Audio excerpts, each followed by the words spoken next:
ಬಾಳೆಲ್ದರೆ ಪ್ರಣಯಾನುಭಾವ ಕವಿತೆ ಆತ್ಮಾನುಸಂಧಾನ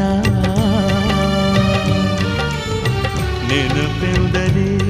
ಮಡಿಬಿಲ್ಲ ಛಾಯೆ ನನ್ನೆದೆಯ ಬಾಂದಳದಿಯ ನನ್ನೆದೆಯ ಬಾಂದಳದಿ ಚಿತ್ತಾರ ಬರೆದವಳೆ ಸುತ್ತೇಳು ಲೋಕದಲ್ಲಿ ಮತ್ತೆಲ್ಲಿ ಸಿಗದವಳೆ ನನ್ನೊಳಗೆ ಹಾಡಾಗಿ ಹರಿದವಳೆ ನೂರು ಜನ್ಮಕ್ಕೂ ನೂರಾರು ಜನ್ಮಕ್ಕೂ ನೂರು ಜನ್ಮಕ್ಕೂ ನೂರಾರು ಜನ್ಮಕ್ಕೂ ಒಲವಾಧಾರೆಯೇ ಒಲಿದೊಲಿದು ಬಾರೆಯೇ ನನ್ನ ಆತ್ಮ ನನ್ನ ಪ್ರಾಣ ನೀನೆಂದು ನೂರು ಜನ್ಮಕ್ಕೂ